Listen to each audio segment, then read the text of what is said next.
லூக்கா எழுதின நற்செய்தி 1ஆம் அதிகாரம் 13வது வசனம். அஞ்சாதே, உன்னுடைய வேண்டுதல் கேட்கப்பட்டது என்று சொல்லி காபிரியேல் தேவதூதன் சகரியாவுக்கு சொன்னதான இந்த வார்த்தை. இதுல சகரியா, எலிசபெத் இவர்களை குறித்து நமக்கு தெரிந்திருக்க வேண்டியதான அவசியம் இருக்கிறது. சகரியா, எலிசபெத் யாரு அப்படின்னு சொன்னா, லூக்கா கீழே உள்ள வசனங்கள் அவர் பதிவு செய்திருக்கிறார். அவர்கள் வயது சென்றவர்கள் அப்படி என்று சொல்லப்பட்டிருக்கிறது. யூத கலாச்சாரத்தின்படி பாத்தீங்கன்னா ஒரு பெண்ணுடைய திருமண வயது 13 இருந்து 14 அல்லது 15 வயதுக்குள்ளாக இருக்கும். ஆனால் ஒரு ஆணுடைய திருமண வயது என்பது 16, 17, 15 இந்த வயதில் என்ன செய்யும், திருமணம் பண்ணது அவங்களுடைய கலாச்சாரமாக இருந்தது. எனவே இவர்கள் சரியா அந்த வயதில் திருமணம் பண்ணியிருப்பார்கள் என்று சொன்னால், இவர்களுடைய முதிர்ந்த வயது சகரியா கிழவனுமாய் இருந்தான் என்பது பாத்தீங்கன்னா ஒரு 50 இருந்து 60 வயசுக்குள்ள இருக்கும். அப்ப 17 வயதுல திருமணம் பண்ணதான சகரியாவும் எலிசபெத்தும் அவர்கள் 50 இருந்து 60 வயசு வரைக்கும் கிட்டத்தட்ட ஒரு 37 ஆண்டுகள் அல்லது ஒரு 40 ஆண்டுகள் அவர்களுக்கு குழந்தை இல்லாமல் அவர்கள் இருந்து நம்ம பார்க்க முடியும். ஆனால் அவர்கள் ஆண்டவருக்கு முன்பாக நேர்மையுள்ளவர்களாக கர்த்தருடைய நியமனங்களையும் கட்டளைகளையும் சரியாக கை கொண்டவர்கள். இவர்களிடத்துல இவருடைய ஒரே ஒரு எதிர்பார்ப்பு, இவர்களுக்கு ஒரு நல்ல ஒரு குழந்தை பாக்கியம் வேண்டும் என்பது.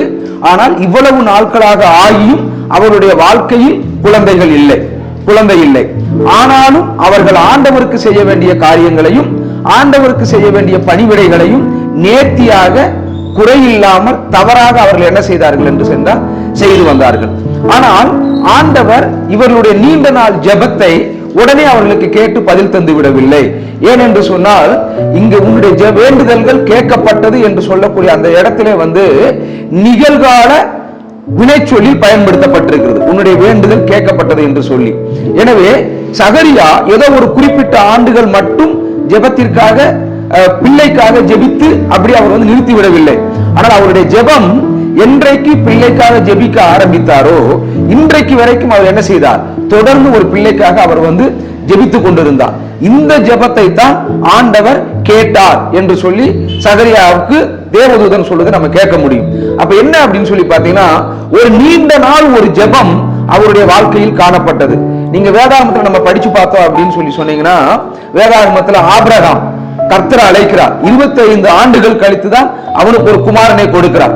அதே போல வேதாகமத்துல அடுத்து ஒரு உதாரணம் அன்னாளுக்கு கூட குழந்தை அநேக நாட்கள் கழித்துதான் பிள்ளை செல்வத்தை ஆண்டவர் கொடுக்கிறார். அதுக்கப்புறம் சிம்சோனுடைய அப்பா அம்மா, மனோவா அவருடைய மனைவி, இந்த 3 பேருடைய வாழ்க்கையிலேயும் ஆண்டவர் ஒரு நீண்ட நாள் ஜெபத்திற்கு அப்புறம் தான் அவர்களுக்கு குழந்தையை கொடுக்க நம்ம பார்க்க முடியும். ஆண்டவர் சில நேரங்களில் தாமதிப்பது என்பது ஆண்டவர் நம்முடைய ஜெபத்திற்கு பதில் கொடுக்கவில்லை, ஆண்டவர் நம்முடைய ஜெபத்தை மறந்து விட்டார் என்ற அர்த்தம் அல்ல. ஏனென்று சொன்னால் சகரியாவுடைய பெயருடைய அர்த்தமே கர்த்தர் நம்மை நினைத்திருக்கிறார் அல்லது தேவன் மீண்டும் நம்மை நினைவு கூறுகிறார் என்று அர்த்தம். ஆண்டவர் சகரியாவை மறந்து விடவில்லை.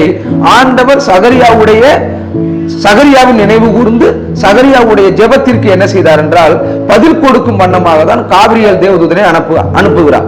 எனவே தாமதம் என்பது தேவனுடைய திட்டத்தின் ஒரு பகுதி. நாம் ஏற்கனவே பார்த்ததான இந்த 3 பேருடைய மன்றாட்டுகள் நீங்க பார்த்தீங்கன்னு சொன்னா 3 பேருக்குமே ஆண்டவர் தாமதமாக தான் பதில் கொடுக்கிறார். ஆனால் அந்த 3 பேருடைய வாழ்க்கையிலேயும் பிறந்ததான பிள்ளைகள் ஒரு பெரிய ஒரு சிறப்பான ஒரு காரியத்தை செய்தவர்கள். குறிப்பாக சிம்சோன், அவர் தாமதமாக அவர்களுக்கு கொடுக்கப்பட்டாலும் ஆனால் சிம்சோனுடைய வாழ்க்கையில் அவர் ஆற்றியதான செயல்கள், ஆண்டவருக்காக செய்ததான அந்த பணிகள் என்பது அது வரலாற்று புஸ்தகத்தில் பதிவு செய்யக்கூடிய அளவிற்கு மேன்மையான ஒன்றாக இருந்தது. எனவே நம்முடைய வாழ்க்கையிலும் கூட ரொம்ப நேரங்கள்ல தாமதத்தை நம்ம என்ன செய்ய முடியுது, பார்க்க முடிகிறது. தாமதம் என்பதனால் ஆண்டவர் நம்மளை மறந்து விட்டார் என்ற அர்த்தம் கிடையாது. தாமதம் என்பது ஆண்டவருடைய பொறுமையின் அடையாளம், ஆண்டவருடைய இரக்கத்தின் அடையாளம், அது தேவனுடைய திட்டத்தின் ஒரு பகுதி. எனவே நீங்களும் நானும் தொடர்ந்து நாம் ஜெபம் பண்ணி கொண்டிருப்போம். எந்த காரியத்தை நினைத்து நாம் ஜெபத்தை தொடங்கினோமோ அந்த காரியம் கிடைக்கிற வரைக்கும் நாம் தொடர்ந்து நாம் ஜெபம் பண்ணுவோம்.